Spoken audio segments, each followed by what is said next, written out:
You're listening to Talking to Teens, where we speak with leading experts from a variety of disciplines about the art and science of parenting teenagers. I'm your host, Andy Earl. We're talking today about how to instill a competitive attitude in your teenager. How do you motivate your teen to do the work, to learn the skills so that they can win in sports, in school, and in life? What it really takes to be one of the best at anything is not just raw talent, it's the mental toughness to put in the work. It's the humility of knowing that you're never too good to practice more and to keep improving. And it's the drive to push yourself harder than anyone else. How can we instill these qualities in our teens? J.D. Kinimaka is the author of The Competitive Spirit, is a longtime athletic coach and the father of a number of star athletes. And he's speaking with us today about how to raise winners. JD, thank you so much for coming on the show today. Thank you. I appreciate it. You've spent a lot of time coaching. You're writing the book about experiences coaching different teams in different sports, but also raising your kids and their experiences in sports. What do you think inspired you to put all this into a book? I had a lot of downtime during COVID. I was just sitting around trying to figure out what am I going to do. I didn't know what to do with myself. So I started reflecting on my kids, started thinking about what kind of parent I've been. Am I doing the right things? I started thinking about my friends and family who have said, "Hey, you've done such a great job with raising your kids." And I wanted to tell my story. I was thinking if I could help people that are struggling with their kids, and if they see the way I teach my kids, and not only my own personal kids, but the kids I coach, I've run into so many different styles of how people are. And I said, maybe I can put these down into words and help people. I love that. The book is from a lot of stories from your family, from your own life, but also from professional athletes of all different kinds and coaches and teams. You dive into principles around what it takes to succeed in sports and how that translates to skills that will help kids succeed in life. Yeah. Talk a Yeah. lot in the book about winning. You think winning is really important? Maybe that's putting too much pressure on kids. We don't want to put too much pressure that they need to be winners because as long as they try their best, isn't that enough? Isn't that all we can really ask for? I don't think so, Andy. I think this is where things I've seen change from the way I grew up, the old school that winning is everything. I didn't really think about it till I did hear this new wave of thinking about it doesn't matter if you win or lose as long as you try your best. And that to this day, this that kills me when I hear that line because you want to set your kids up for success by telling them that it's okay as long as you tried your best. Maybe sometimes your best isn't good enough. Maybe you need to work a little bit harder and get better, and maybe then your best will be good enough. A lot of times I see parents coddle their kids and they'll say, "Hey, it's okay. You tried your best." I don't hear those parents say, "You know what? We got to go back and we got to work harder. And let's try to figure out what we can do to get better." That's been my theory. I always want my kids to get better, to get to that new level, because I know that if I keep working them hard, they're going to take that into life. So at a younger age, you're getting your kids into that competitive mindset, and you want them to be able to take that into life. Whether you're applying for a job, interviewing for a job, trying to get that house, that loan, or whatever, you want to have that confidence. Especially if you're going in for a job interview, you want your kids to have that confidence that I can do this, as opposed to you tried your best. And there are so many areas in life where you do want to win. You're applying for a job, only a few people are going to get it. You have to beat out all these other applicants, or you're trying to get a promotion, or you're trying to get someone to publish your book, and you have to Right. beat out a bunch of other authors to get publishers interested in your book. Throughout life, over and over again, whether you're playing sports or not, you do want to win in whatever you're doing. I think it's so interesting because I've been reading through your book and thinking a lot about these ideas. I've been posting lots of videos on social media.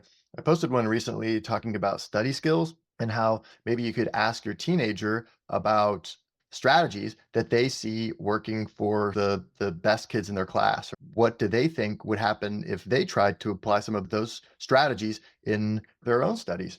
And I got some It's awesome. comments from parents talking about how I don't think this is a good idea because you're comparing them to other kids and you're going to be making them feel bad that they're not as smart as other kids and that they're not living up to what other kids are doing. I think we need to be able to have a conversation with our kids honestly about, hey, yeah, different kids are going to have different natural abilities, but all that aside, there are certain strategies we can use to be learning things, to be improving, and can't we model the people who are really excelling at whatever it is, look at what habits do they have? How are they practicing? What's their diet look like? What are they doing in their spare time? And can't we start to then incorporate some of those things in our own life? If your kid's too fragile that you can't even have that conversation with them, then I don't know. I think there's an issue there. And that's what we're talking about, being competitive. You want your child to be competitive to get to that level. If you feel like your kid's not at that high level, that's a parent's fault. You need to give your kid some confidence and let them know, hey, you can be that smart too. You can do whatever you want. All you do is got to work hard. That's all you got to do. Apply yourself and work hard, and you can do whatever you want. Just give them that confidence. Because at a certain I point, had it's almost like we're excusing mediocrity. Maybe you're just not as good as that they are. Maybe you're not as smart as those other kids, or you're just not as athletic as those other kids. So that's okay. You can just not be good. I have a great example. My oldest daughter, I've been diagnosed with dyslexia, and so was she. And what would happen when she was dyslexic? She was struggling in class. There was a teachers meeting. I met with the teachers, the principal, and some of the counselors, and we all sat down at the table and we started talking about what we could do to help her. I did find some dyslexia tutoring, but they started bringing up special ed. They said, "Oh, we'll just put her in special ed and she can leave the class and go to this special ed training."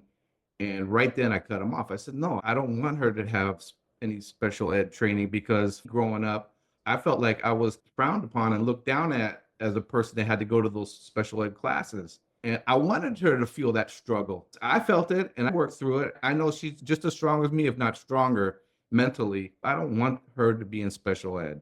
I want her to be in class with everybody else. And I wanted to do what I had to do to get through the class. And obviously, if you need help, ask your parents, your teacher after class. But don't segregate those kids into a special ed class. I worry about the kids picking on her, saying, hey, you're in special ed and making fun of her. I know things have evolved since then. And now all schools have special ed and it's acceptable. And it's still hard for me to swallow because I want my kids to work hard and I feel those struggles and have to apply themselves. One of my kids that I was coaching was in a Hawaiian studies class making taro, which makes poi, and he was failing the class. So they did a grade check and it comes to me and I said, how are you failing this class? I go, what are you guys doing? Planting taro. And I'm like, how are you failing this class? He goes, oh, coach, I'm in special ed. It's hard to do. And I go, well, you're just planting it in the ground. I don't understand why you're struggling with this.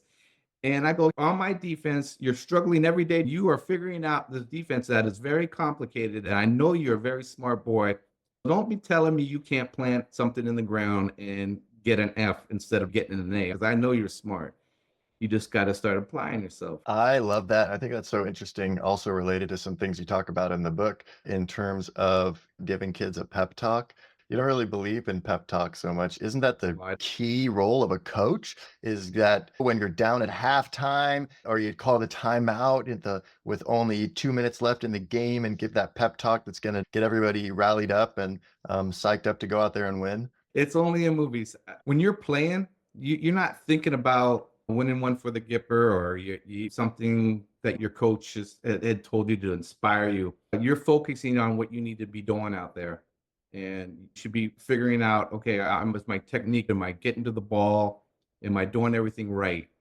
All those things should be going through your mind. It shouldn't be that pep talk. It should be you're focused on doing the best you can do. I've even talked to NFL athletes and they have told me, I asked them the same thing. I go, hey, were you ever inspired by any pep talks?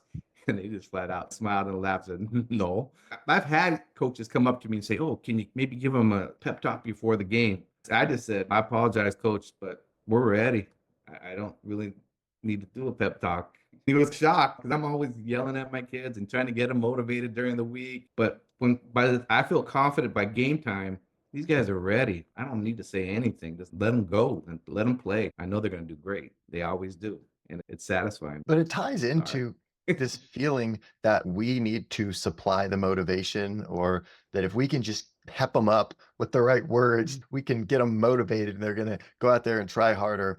But I think in so many ways, as parents or as coaches, we feel like our job is to motivate the kids. Well, how do you think about motivation? Because isn't that such a big part of winning, is having this drive or this internal motivation that you want to be the best? That's interesting that you say that because for me personally, I fear losing more than I think about winning. That has always been my drive. I'd feel humiliated. I feel like I didn't work my hardest if I can't win. Winning's great. You love winning. It's good times, and you're high-fiving everybody, and everything's all good, and you're talking about it. But for me, I'm already thinking about the next game or the next match. I expected the outcome that came out, so I tell my kids, hey, just do what we've worked on, and you'll be fine. The motivation comes through months of preparation, and for most of the kids that I've coached, the ones that didn't quit and were able to hang in were successful. They were self-motivated. They wanted to win. They wanted to compete and they were hungry. And if you can get your kids to that level where they want to win and be competitive, there's no stopping them. And then I'm not talking about just sports. I'm talking about life. They're going to be able to go out and conquer whatever they want to do.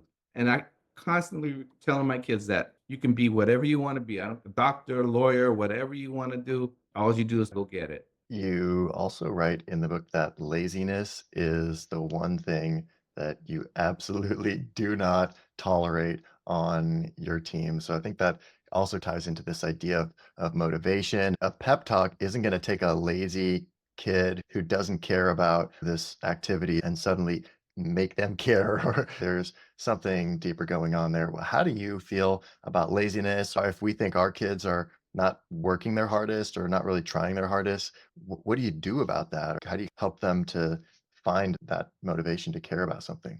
It's constantly paying attention to detail, what you need to get done and what needs to get done. So I'll give you an example. Like my daughters, every week they got to clean up their bedroom and make sure it's all nice at the end of the week. And I'll go in there and say, hey, look, you missed this. And they're like, looking what? I go, this right here, you got to get this over here. And they start cleaning. I go, look, you missed it. Or I go, I'll rub my hand across the windowsill or something. I go, look at this dust on my fingers. And it's not that I'm being so picky, which, oh, I guess I am being picky, but I want them to pay attention to detail. The next week, there's no water spots, no dust on the wall. They always got to tell me, Dad, we're ready for you to come and do inspection. I go, all right, here I come. After a few weeks of nailing it, they'll say, Dad, come inspect. And I go, no, I know you guys did good. I don't have to go check. But now, as time goes by, I'll do a little periodic check just to make sure they're on their toes. But it's always paying attention to detail, whether they're working a technique in sports, wrestling, or in football. Everything's about paying attention to detail. And that eliminates laziness because you can't play for me. I can't coach you if you're not going to want to try. One of my big pet peeves is putting your hands on your knees when you're tired. I always tell my kids, what are you telling your opponent when you're putting your hands on your knees? They go, oh, that we're tired? I go, yeah. Do you want them to know that you're tired? That might motivate them to come after you even harder, right? Keep your hands off your knees. Don't get lazy. Those are things, that again, that's just that mental awareness of what's going on.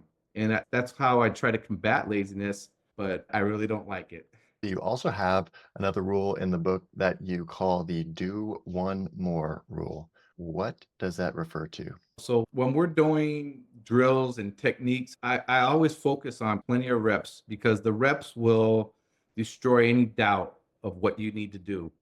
And when I say one more, I do it on purpose. A lot of times I'll be running drills with my kids and I'll tell them, let's do 10 reps of this move or technique. They'll run it 10 times and they're counting too, right? Because they want to get it over with. I end up doing maybe 15 times because they're not doing it correctly. But instead of ending up with those 10 reps, we ended up actually with 15. Or sometimes I'll miscount and they won't be paying attention. I'll know we're on 5. And I said, okay, that's 3.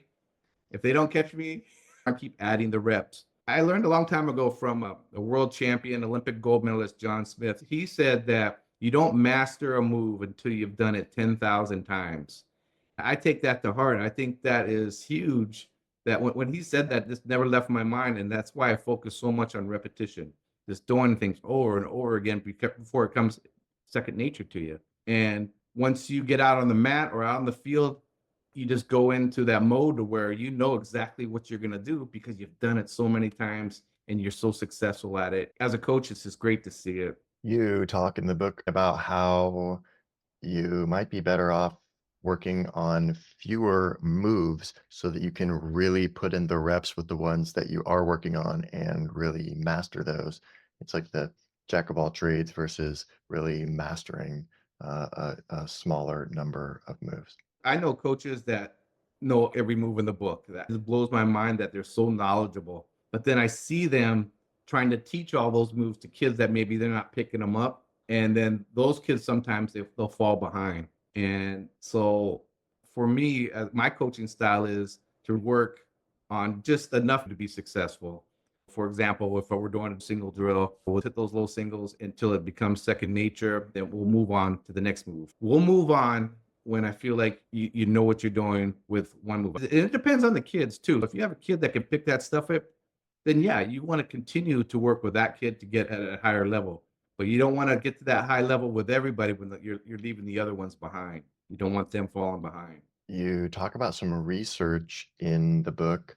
Adolescents who play sports are less likely to use illicit drugs during adolescence than students who do not. That is so interesting. What do you think that is? Is that because they're getting tested so they can't use drugs, or is there something deeper going on? I think when these kids nowadays, if they're at that competitive level, they don't have time for it. If they're drinking and doing drugs and then they're hurting the next day, they come to practice, your performance is going to start to drop. And if that happens, you're letting your friends down. You're letting your family down. Athletes pride themselves on doing the right thing. I had kids that I've coached with problems like that. And it's just focusing on playing. Let's go home, let's eat, get some good sleep, and then we'll do it all again tomorrow. We'll keep working, and your focus is just going to be on playing in school. Take care of the important things, and let's try to move forward instead of getting messed up with all these drinking and drug stuff.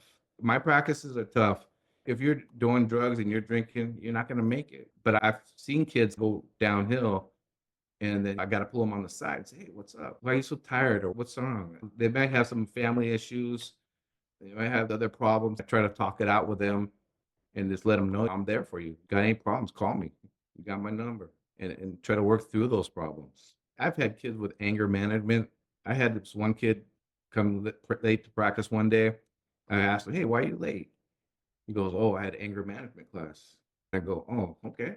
The wheels are spinning because I had those same anger issues when I was growing up. So I'm relating to this kid, and I took him under his wing. I told him, hey, you know what? You're going to play linebacker and you be with me every day. We're going to work together and see what's going on. And I just let him know, hey, you got any problems, come talk to me. I guess he was getting in fights, mouthing off to the teachers, and he was really having some problems. And what I focused on with him, because he had all this built-in aggression and anger, was as I focused on trying to tell him, you know what?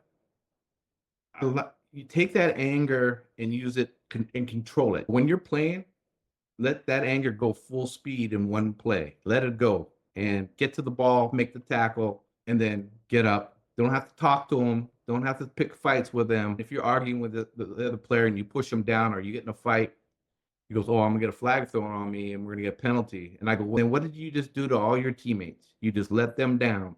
And now they're going to have to pay because of what you did. And he's like, yes, coach. And, he's getting it. And it was good to see, him kind of change. And I'm not getting any reports of him yelling at the teacher anymore. I'm not hearing about him getting in fights. I'm killing him in practice. So I know a lot of that aggression and anger is leaving him and is left at the field or on the mat. Those kind of situations are left there. And I've had family members too, the same problems. They're taking them to the psychiatrist, and I got nothing against the psychiatrist, but from the feedback I hear for what they're saying is just try to control your temper. I'm not hearing the answers that I want to hear to help these kids. I was at the hospital the other day taking my daughter to an appointment, and a nurse came in and asked my daughter, hey, you look in good shape. What do you do?" She goes, "Oh, I wrestle." And she was like, "Wow, really? I wish my daughter would wrestle." I go, "How old's your daughter?" She goes, "Oh, she's 8 years old." She told me she tried to get her into flag football. I said, "Oh, that's awesome. I love that now that girls are playing flag football. I think that's so awesome that they're doing that." And she goes, "Yeah, but she gets lazy and she doesn't want to run her conditioning. Sometimes I just want to yell at her and tell her, 'Get up, get off your butt and get out there and start working harder.'" And I said, "Why don't you do that?" "The psychologist says that's not a good approach." And I go, "Well, what do you think?" She goes, "Yeah, I want to tell her, 'Hey, move your butt, get working harder.'" And I think that's the right way. I think maybe you should be going that. That's my approach that I've always worked. And she was just like, "Yeah, I think I might try that." I said, "Yeah, good for you." It goes back to what we were talking about right at the beginning of this whole thing in terms of just treating our kids like they're so fragile or like we can't push them too hard because we're going to harm their self-esteem or mess them up or say the wrong thing. If we assume that they're strong, that they are capable, that they can do things, then we're passing on that type of belief to them. I think that's also powerful as well. Yeah, don't underestimate your kids. A lot of people will say, "I don't think they're built for that. I don't think they can do this." Don't underestimate them because there's a lot of fight in everybody. Any human being, they got fight in them. Exactly. JD, thank you so much for coming on the show today and speaking with us about your book, your family, your experiences coaching kids of all kinds. It's been really enlightening and a really good time. Thank you, Andy. I appreciate all the work you've done for me. I'm just so happy and excited to be here today. Thank you so much. I would love to talk a little bit about the book. It's called The Competitive Spirit: Using Sports to Teach Kids the Skills of Lifelong Success. Could you talk about where people could go to find out more about you or about what you do or follow updates from you? I have an Instagram account, and also you can get the book on Amazon. You can get it on BookBaby. You can get it on Barnes and Noble. There's hardback, paperback, and there's also Kindle. We're talking today about how to instill a competitive attitude in our teenagers, and we're not done yet. Here's a look at what's coming up in the second half of the show. Imagine if after an ugly night of struggling to get your kids to bed, your parents called you up and said you weren't working hard enough. If an athlete's better than you, there's nothing you can do. You can't control that. What you can control is getting better, so the next time you face that athlete, you'll be a little bit more prepared. For some reason, we'll just work harder for other people sometimes than we will for ourselves. I would never do everything for my kids because how are they going to become independent? How are they going to be able to fight through those hard times and deal with those problems? I want you to be strong, independent women. That's my goal. When you leave my house and you go out into the world, I want you to be strong, independent women. I don't want you to need a man. Don't ever get satisfied. Always stay hungry. Want to hear the full interview? Sign up for a subscription today. It's completely affordable and your membership supports the work we do here at Talking to Teens. You can now sign up directly through Apple Podcasts. Thanks for listening, and we'll see you next time.